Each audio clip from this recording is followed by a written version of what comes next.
Hello guys, good morning. Ngayon i-share natin to paano daw, kasi may tropa tayo nagtatanong paano daw gamitin or start itong crane na sumlayon na 55 tons CTC 550 V5. So sa PTO di ko na ituro kasi pareho lang siya ng Sunny at XCMG kung nakagamit ka ng pareho lang. So dito na lang sa taas. So start tayo paano buksan itong computer para magpagana natin siya. So ito guys, turo ko. Ito siya sa taas. Ito yung itong bilog na to. Ito yung switch nya, switch on. So pag nakapatay yan, pag binuksan mo to, mag-switch on na siya. So after mag-switch on, antayin natin bumukas yung computer. So pakita ko sa inyo paano magbukas yung computer. So yan guys, to binuksan natin sa taas yung pinaka-switch on nya. Antayin natin bumukas tong monitor or LMI nya ng computer na to. So ngayon, yan, i-back lang natin. After natin i-back, nandito kung may gusto tayong baguhin, yan o, nandito kung may gusto tayong baguhin na parts line o counterweight nya, nababago rin kasi yan. Kung wala naman, wala kayong babaguhin, i-back nyo lang. Ito lang din. Kung may babaguhin ka, kung wala, back mo lang. Yan na yung LMI nya. So paano ngayon, paanda rin na, doon na tayo, no?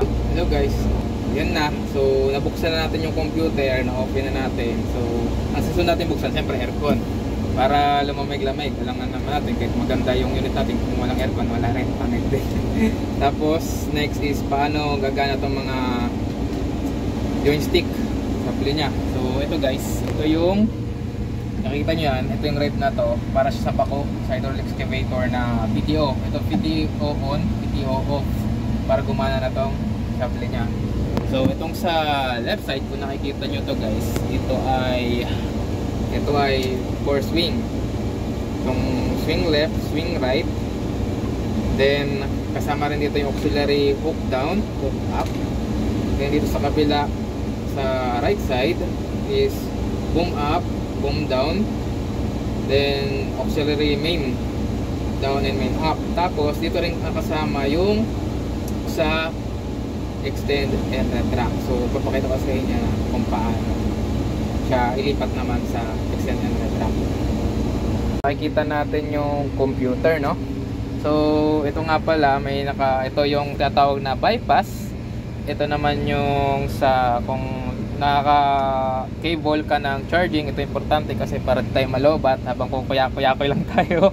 Tapos ito guys, yung supply nya or joystick nya sa right side, ito yung switch kung magpapalit ka rito ng extend or boom up, boom down. So pag ito pinalitan mo, mag-iiba yung sa boom up, boom down nya, magiging extend, retract and extend.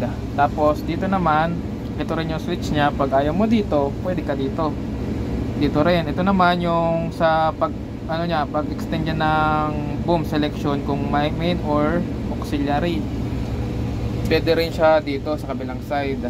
Ito rin yung busina niya. Tapos ito yung pwede mo siyang patayin at i-start dito sa operating cab niya. Ayun guys, sana nakatulong sa inyo yung short video na yun na para sa mga hindi pa na-experience gumamit ng sumlayon na truck mounted na new model ngayon 2023. Shoutout na lang sa mga tropa natin crane operator worldwide.